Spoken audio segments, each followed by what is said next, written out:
안녕하세요. 그 천년 이제 지나가니까 11세기 지나가니까 이제 교황하고 왕하고 서로 어, 힘싸움이 좀 있었어요. 왕은 뭐 당연히 자기 백성들에 대한 그 주권을 행사하려고 그랬고, 그 교황은 그 정신적인 어떤 종교적인 차원에서 유럽 각국 국민들의 이른바 주권을 행사하려고 그랬죠. 그 두 국제적 주권과 민족적 주권 혹은 뭐 국가적 주권이 이제 충돌을 하기도 했고 해서 긴장스러웠죠. 그래서 이게 이제 이 왕은 왕으로서의 또 이유가 있고요. 또 교황은 교황으로서의 이유가 있지만은, 그리고 이 주권이 제대로 정리가 된 때가 이제 1017세기 정도 되는데요. 그 이전에는 서로 좀 긴장스러웠죠. 근데 이 얘기를 왜 하냐면요. 지금 뭐 대통령이라고 하는 것들이 있는데요. 대통령이 뭐 하는 사람인지를 잘 모르는 것 같아요. 대통령은 딴 게 아닙니다. 왕이랑 똑같아요. 왕이 백성들의 그 주권을 지켜주는 사람입니다. 응? 뭐 와이못이라고 하는 사람이 손바닥에다가 왕자를 이렇게 볼펜으로 그리고 나와서 뭐 인터뷰를 했다 그래갖고 배꼽을 한번 잡은 적이 있는데, 왕이 뭔 줄 아나? 이 교황이 해외 권력이잖아요. 왕은 자국 권력이고 그렇잖아요. 그래서 그 해외 권력에 무릎을 꿇은 적도 있었고 반항한 적도 있었고 그랬습니다. 1073년 그레고리 7세가 가톨릭 개혁한다 그러면서 세속 세계한테 주교 추천권 이런 거 많이 줬는데 그거 다 걷어들이고, 성직 매매도 금지시키고, 또 성직자들을 결혼하는 것도 금지시키고, 평신도한테 서임하는 것도 금했단 말이에요. 그러니까 왕의 추천권도 다 없애버렸단 말이에요. 그러니까 화가 났죠. 신성 로마 제국 황제 하일리 4세가 화가 나서 대들었더지만 교황이 황제를 파문해버렸어요. 또 황제도 교황한테 저항했죠. 교황을 지지했던 그 주교들도 직위를 다 해임시켜버리고. 근데 이제 자국에서 이제 해외 권력에 맛을 들인 독일 영주들이 이제 새 황제를 뽑겠다고 하니까는 이제 화들짝 놀라갖고, 그 당시 교황이 머물러 있었던 알프스의 카노사에 가서 3일 동안 석고대죄를 합니다. 황제가. 이게 이제 서구 역사의 황제의 엄청난 굴욕이거든요. 이걸 카노사의 굴욕이라고 하는데, 그래서 하일리 4세가 이제 어느 정도의 제한된 권력을 다시 갖고 올 수 있었죠.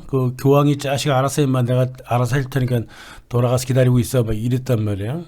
그러니까 하일리 4세가 황제의 권위를 완전히 스스로 파괴했기 때문에 이 하일리 4세는 이빨을 갈았죠. 와신상담을 해가지고 군대를 이끌고 로마로 쳐들어가 버렸어요. 로마 교황청으로.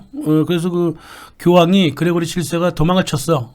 그래서 다시는 로마로 돌아오지 못하고 살레르노에서 이제 죽었는데, 이게 주권이 충돌한 거예요. 그러면 여러분들 지금 어느 입장에 서 계시겠냐고? 교황의 주권을 인정해 주겠어? 아니면 국가의 주권을 인정을 해 주겠어? 고민스럽죠? 기독교인들은 특히나 고민스러울 거예요. 그러나 이제 이거를 종교적으로만 보지 말고요. 현대에 IMF, UN, 다보스 포럼, 이거를 해외 권력으로 보고 각국의 대통령을 주권 행사자를 본다면 이게 딱 떨어지는 말이란 말이에요. 어떤 게 어느 정도 정당한지를 알 수 있단 말이에요. 그리고 이제 교황이 세계 정부의 역할을 하고 싶었죠. 그래서 유럽 전역을 다 자기 손아귀로 넣고 싶었단 말이에요. 그래서 십자군 전쟁을 일으키는 거예요. 대중들이 잘 따라와줬죠. 왕들도 잘 따라와주고. 그래서 그 예루살렘을 첫 번째 이 십자군 전쟁에 와서 예루살렘을 정복을 해버리죠. 예, 거기다가 이제 벌드인 2세를 왕으로 올려갖고 이스라엘 왕으로 올려갖고 아주 저기 그거 했죠.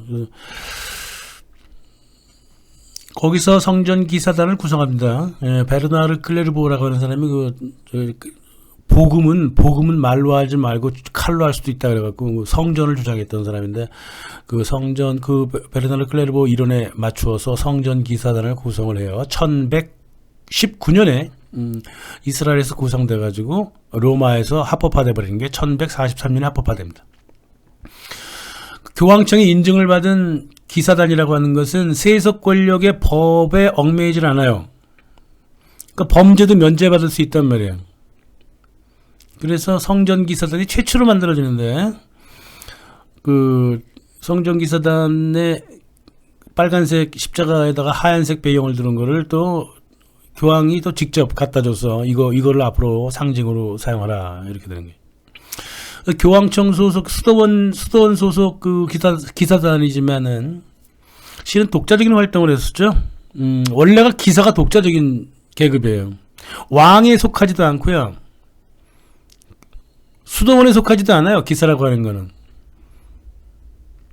그러니까 서구 고대 중세 역사상 최초로 자유직업인이 바로 기사였고요.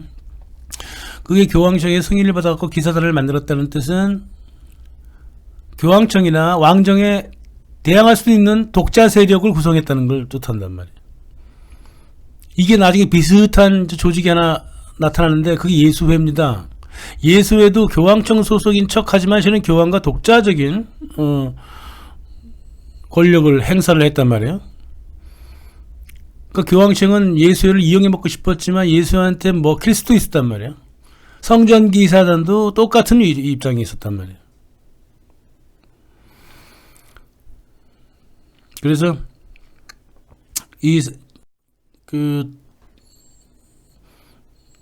유럽 전역에 부동산만 9,000개를 갖고 있었고요. 자기네가 금융활동하는 성전기사단이 그 최초의 IMF라는 건 아시죠? 성전기사단이 그 예루살렘으로 성지순례 했다는 사람 보호해준다 그러면서 또 성전 떠나는 사람 그 귀족들이 그 재산을 맡아갖고 그거 갖고 대출을 하고 살았단 말이에요. 그리고 그것만 한 게 아니에요. 그 귀족 저기 성전에서 죽으면은 그 재산 자기게 되는 거지. 성전 기사단께 되는 거잖아요. 그리고 또 그뿐에 아니라 투자를 또 했다고 부동산에 투자를 해가지고 월세를 받았고요. 건축을 또 지어서 소유를 했고요. 또 통행세를 받았고요. 환전해서 돈도 벌었습니다. 그래서 이 사람들이 뭐 돈만 쫓은 건 아니에요. 돈만 쫓은 건 아니고 어떻게든 간에 그 기사단이 유지가 되려면 성전을 꼭 해야 했었고, 성전을 위해서는 돈이 필요했기 때문에 돈을 모으고 모으다 보니까 어마어마한 돈을 모으게 된 거예요. 그래서 이게, 유럽, 영국까지 영국과 아일랜드까지 포함해서 이제 각 지역에 기사단 본부들을 두고 그 본부가 1,000개였다고. 그러니까 IMF보다 더 지금으로 본다면 유럽을 그 당시 하나의 그 서구적인 세계로 하나로 본다면 IMF보다 더 큰 힘을 행사했다고 볼 수도 있는 거죠. 그러니까 조금만 저기 국가의 왕들은 성전 기사단에 그냥 종속을 하고, 그러니까 이런 이유로 저 18세기의 그 프리메이슨들이 그 국제적인 특성을 갖고 있고 금융적인 특성을 갖고 있고 어떤 또 종교 헌신적인 특성을 갖고 있고 국제적인 특성을 갖고 있기 때문에 성전 기사단을 프리메이슨의 자기들의 심볼로 삼았던 이유가 있는 거예요. 그래서 국제적인 욕망이 막 퍼지면 성전 기사단에 관한 연구가 많아져요.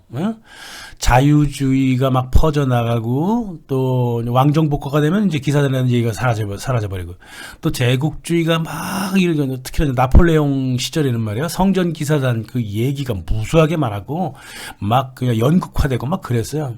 그리고 1990년 세계화, 그 신자유주의 펼쳐지면서 성전 기사단 얘기가 다시 또 떠올랐단 말이야. 무슨 다빈치 코드니 이런 식으로. 그러니까 성전 기사단이 가지고 있는 그 국제주의 금융의 성격이 참 사라지지 않고 천년을 이어 내려오고 있는 겁니다. 이 서구 사회에서. 반면 십자군 전쟁이 이제 거의 이제 뭐 다 사라져 가던 그 시절에 이제 교황으로부터 많은 그 교류를 갖다 보니까 왕들의 철학이 생기기 시작해요. 왕은 교황한테 붙으면 안 되겠구나. 백성한테 붙어야 되겠구나. 이러면서 백성 중심적인 철학으로 무장을 하게 돼요. 이 주권을 행사하려면 백성을 보호한다는 핑계를 갖고 있어요. 그게 핑계이든 뭐든 간에. 근데 핑계 같지는 않아요. 그냥 철학으로 남아 있었는데. 그 9세기에 그 영국의 알프레드 대왕이 말이에요. 홍익인간을 부르셨잖아요. 홍익인간. I'm a part of all whom I have met. 나는 내가 만난 모든 사람들의 일부분이다. 그러니까 인간 중시의 철학을 갖고 있었다고 알프레드 대왕이. 그 알프레드 대왕의 그 왕정 철학이 전 유럽에 퍼져버린 거예요. 그래서 십자군 전쟁 4차인가 3차인가 4차에 그 참여했던 성 루이도 주권 철학을 세워요. 부자와 빈자가 서로 싸우면 빈자 편에 서야 한다 그랬고요. 그 이전에 대한 왕이었던 필립 오기스트라고 하는 1차 십자군 전쟁 나갔던 사람이죠. 빈자와 약자를 보호하는 것이 왕의 임무다라고 얘기를 했습니다. 그래서 성 루이는 그 고리대금으로 그 백성들을 굉장히 괴롭혔던 유대인들한테 가슴에 노란색 다비드 별 달게 해갖고 저 사람 조심하라고 시켰다고요. 그러니까 히틀러의 다비드 별이, 나치의 다비드 별이 그 원래가 성 루이가 한 거예요. 그때는 진짜 이제 유대인들이 엄청난 고리대금을 하고 살았고, 그 자국 내 그 백성들을 굉장히 괴롭혔기 때문에 이제 그렇게 막아주려고 했죠.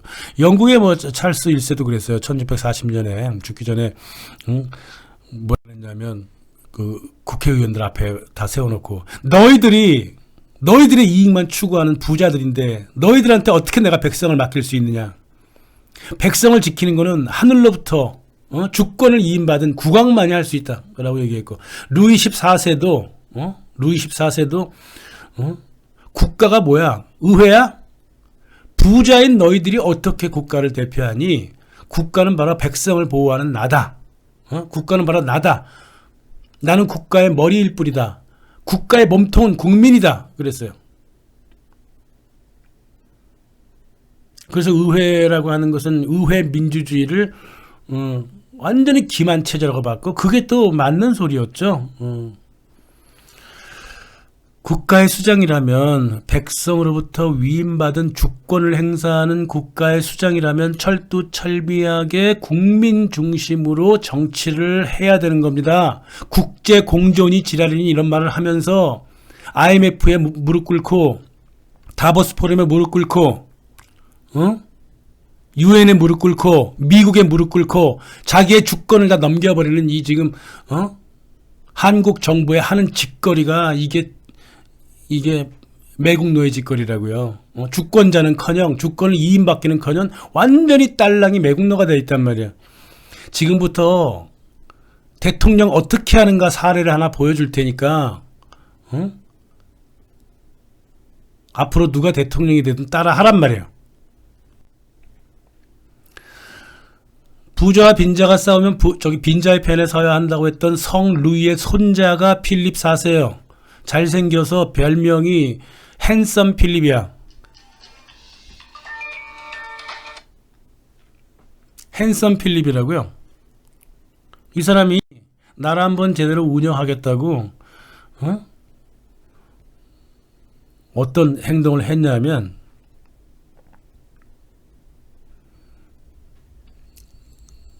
교황이 자꾸 프랑스의 수익금을 가져간단 말이야. 프랑스 교회의 수익금도 가져가고, 또 함부로 막 그 주교 추천하는데도 막 관여하고, 그러니까는 교황청으로 들어가는 프랑스 돈을 막아버렸어요. 또 십자군 전쟁을 하겠다고 교황청에서 펀드 매니저를 보내줬는데 그 펀드 매니저 추방시켰어. 또 교황의 허락을 받지 않고 성직자들의 재산에 세금을 먹였다고. 프랑스 그 당시 가톨릭 부동산의 30에서 40%가 있었는데 여기다가 세금을 붙이니까 교황청으로 돈이 안 들어오잖아. 그러니까 교황이었던 그 보니파스 8세가 야, 이거 왜 그러냐 이러면서 뭐 조정을 하려고 그랬어요. 그 당시 프랑스를 버리면 정말 교황청은 살아남을 나라가 없어. 그래서 프랑스 가톨릭 수입의 5분의 1을 왕한테 주기로 했어요. 그러나 필립 4세는 그걸 원한 게 아니야. 돈도 되게 필요했어요. 필립 4세가. 왜냐하면 그 당시 군대가 없었습니다. 왕은 군대가 없었어요. 그래서 무슨 전쟁이라도 하려고 그러면 항상 기사들한테 가서 무릎 꿇고 사정하고 그래야 돼. 어? 그게 무슨 왕이야, 왕이. 아, 왕이 이래갖고는 백성 보호를 못한다 그래갖고 일단 국가기관의 세력을 좀 키워야 되겠다. 주권부터 키워야 되겠다 그래가지고 그 돈 문제도 그렇게 해서 매달렸던 거예요. 뭐 몇 가지 실수도 있었지만. 근데 계속 이제 주권을 행사하니까 1303년에 보니파스 8세가 필립 4세의 공적 승인권을 인정하지 않아요. 그 로마로 와서 너 왜 지금까지 이런 짓 했는지 저기 보고해라. 기다리겠다 그랬거든요. 그래도 진짜 갔어요. 자기가 간 게 아니라 자기의 그 충복인 윌리엄 드 노가레라고 있어요. 이름이 재밌죠? 노가레. 가가지고 교황이 머물고 있었던 아냐니 수도원 옆에 그 쉼터에 교황이 있었는데 거기 찾아가서 뺨을 수차례 갈긴다고, 예? 교황의 뺨을 수차례 갈겼다고만 그 적혀 있는데, 그리고 그 또 뭐라고 또 적혀 있냐면 3일 동안 협박하고 폭행을 했다고 했단 말이야. 이 73세예요 교황이. 이 늙은이가, 이 교황이 이런 수모를 당하니 필립 4세하고 노가레를 파문해버렸죠. 파문을 하니까 필립 4세는 또 교황을 사임하라고 그랬단 말이야. 그러니까 교황은 그러지 마라. 나 곧 죽을 것 같다. 그랬다고. 프랑스 왕의 충복한테 싸대기를 그렇게 쳐맞았으니 이게 스트레스 안 받겠어요? 응? 이 창피도 이런 창피가 없잖아. 오죽하면 단테의 신곡에서 빌라도가 예수의 대리자를 때렸다, 체포했다 이렇게 적어놨다고. 그래서 이 사건 벌어진 다음에 한 달 만에 사망해버렸습니다. 암으로 죽은 것 같아요. 됐지 뭐. 그래서 필립 4세가 어떻게 했어? 내 주권을 이렇게 흔들면 가만 안 둔다 그러면서 클레먼트 5세로 교황을 갈아치워버렸습니다. 클레먼트 5세는 자기 충복이에요. 그리고 너희들 로마로 들어오지 말고 아비뇽에 가 있어.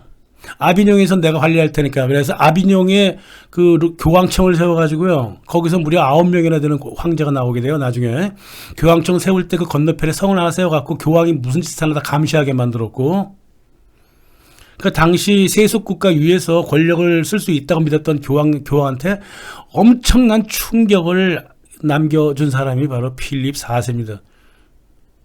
이 해외 금융 권력이 있다면 이에 대항하는 국가 주권자의 모습을 필립 4세는 정확하게 보여준 거예요. 가톨릭 신자들한테는 미안한 얘기지만 누가 그렇게 한 나라의 주권에 그렇게 관여하고, 한 나라의 주권뿐만이 아니잖아. 돈도 갖고 가잖아. 돈도. 그 나라 국가 수입의 30에서 40%를 가져가잖아. 지금 IMF가 한국에서 국가 수입 30에서 40% 가져가는 건 똑같잖아요.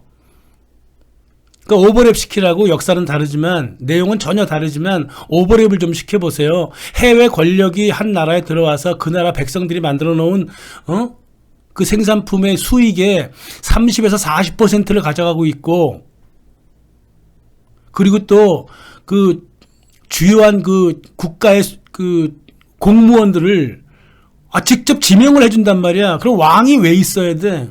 왕이 화가 안 나겠어요? 그리고 백성을 위해서 무슨 일을 했냐는 거야, 교황이. 예루살렘에 보내갖고 사람 죽이기나 했지. 왕으로서는 이렇게 생각할 수 있단 말이에요. 그래서 주권을 아주 강하게 행사해버린 거예요. 일개 기사밖에 안 되는 노가레가 교황의 뺨을 때렸다는 것 자체가 벌써 주권 행사는 이렇게 하는 거라고 보여준 거예요. 그리고 교황을 아비뇽으로 보내버려. 너 거기 있어. 그래 거기서 실질적으로 7명이죠 아마. 7명이 거기서 제위를 하고, 원래 9명 남았는데 이제 죽고 뭐 문제가 있어갖고, 그래서 교황을 꽉 붙들어 놨어. 예, 국가 주권 행사 하나 기가 차게 한 거죠, 그죠?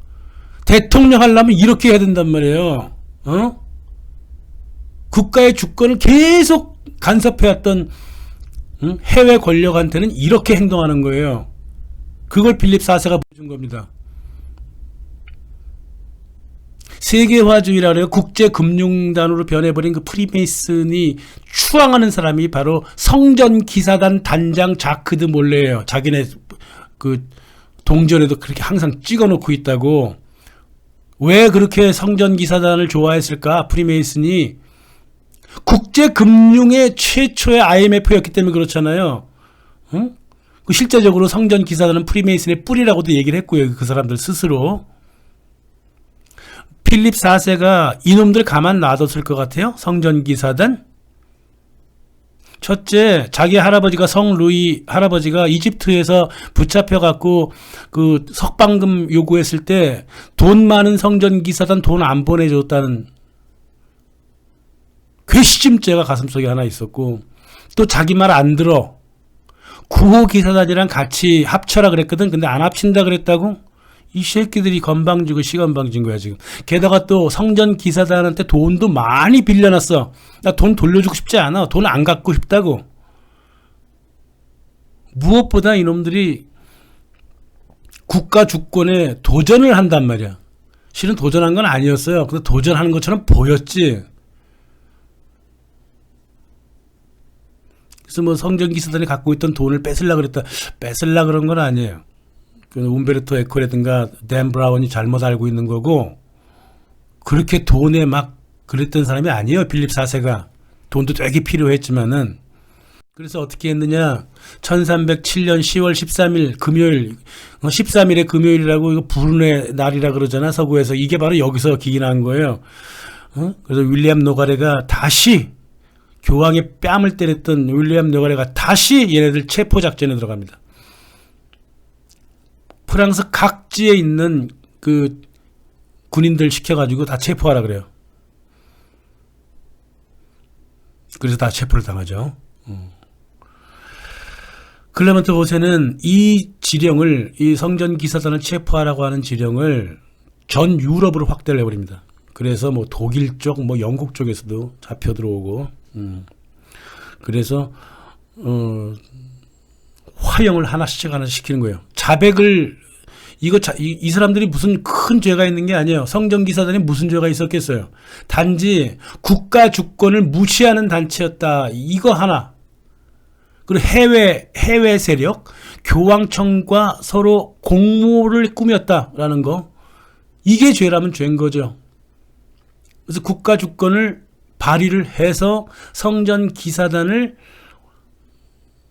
1312년 폐지시킬 때까지 54명을 산채로 화형을 시키고, 그걸 모든 이들한테 보여줬고, 죄는 딴 게 아니에요. 뭐 십자가에 오줌 쌌다라든가, 무슨 뭐 남자끼리 서로 무슨 뭐 성행위를 했다라든가, 다 이따위 식의 거짓 자백을 받아낸 거지. 그러니 필립 4세를 또 싫어하는 사람도 있어. 어떻게 저렇게 가짜 재판을 해갖고 사람들을 죽일 수 있느냐 그러는데, 이거는 주권에 관한 문제였다고요. 이거는 교황청과 서로 주권 싸움에서 벌어진 일이에요. 1312년에 해산명령이 내려지죠. 그리고 성전기사단장 자크르드 몰레는 1314년 그 파리에 가면 그 생미셸하고 파리 7대학 사이에 있는 광장에서 불타 죽어요. 산채로 죽습니다. 그래서 뭐 자크드 몰레가 죽어가면서 뭐 너 필립 4세하고 또 클레르몽 5세 너 올해를 넘기지 못하고 죽을 것이다 그랬거든요. 근데 진짜 올해 건너 못하고 죽었어. 필립 4세는 뇌경색으로 죽었고 낙마해가지고 1314년에 그러니까 사태의 주모자들 성전기사단장 자크드 몰레, 그리고 필립 4세, 그리고 또 클레먼트 5세가 같이 죽었어요. 암으로 죽습니다. 같은 해 다 똑같이 죽어요. 그래서 이렇게 해서 해외 세력과 결탁한 성전기사단을 완전히 파괴해서 다시는 일어나지 못하게 만든 사람이 바로 필립 4세고 국가의 주권을 확실하게 보여주고 아주 깔끔하게 사망한 사람이 바로 필립 4세란 말입니다. 예? 그래서 성전 기사단이 돈이 많았는데 뭐 어디다 갔다 라로셸로 뭐 싣고 갔다가 뭐 보물이 사라졌다는 둥, 뭐 스코틀랜드에다가 뭐 보물 지도가 있다는 둥, 뭐 별소리 뭐 많죠. 응? 또 렌느 샤토라고 하는 프랑스의 그 작은 마을에 있던 그 목사가 거기서 그 성배까지 발견을 했다. 그래서 숨겨놨다. 뭐 별소리가 많습니다. 그래서 저도 렌느 샤토 가봤어요. 혹시 보물 있나 싶어서 저기 모자 쓰고 가는 사람이 저입니다. 여기 재밌었죠. 재밌으라고 간 거지 뭐 실제로 그렇게 갔겠어요. 거기 가면 거기 마을에 뭐라고 적혀있냐면 땅 파지 마시오 이렇게 적혀있습니다. 그러니까 그 관광객들이 와갖고 뭐 보물 어디 있나 막 땅 파봤나 봐. 아이고 참. 그래서 하여간 그 중요한 게 아니죠. 뭐 성전 기사단이 굉장히 신비화되어 있는데 그 신비하다고 볼 것도 없어요. 성전 기사단 그 폐지 사건은요. 폐지 사건 그리고 168명의 그 조사 받은 사람들이 거의 다 불타 죽었고 화형시켜 죽고 이 국가 주권이 어떻게 행사되는가를 알려준 거예요. 그 교황의 그 아비뇽으로 가버린 그것도 마찬가지고. 그래서 주권을 행사하고 왕처럼 주권을 행사하고자 한다면 국민을 억압하고 국민의 그 피와 땀을 해외로 넘겨버리는 그런 해외 비선 실세들을 제거하는 것이라는 것을 필립 4세가 정확하게 보여준 거예요. 응? 지금 모더나며 화이자며 그 해외 백신 회사들한테 재정을 다 탕탕 낭비하고 있고 돈을 다 갖다가 쏟아 부어주고 있고 국민들은 1300명이나 좀 죽이게 만들고 이런 미친놈의 새끼가 어떻게 주권자입니까? 앞으로 또 그럴 것 같아 보니까. 주권 행사하는 방법 잘 모르겠어? 그럼 필립 4세를 공부하세요. 엘모 윤모, 문모 씨한테 얘기하는 거예요, 지금. 감사합니다.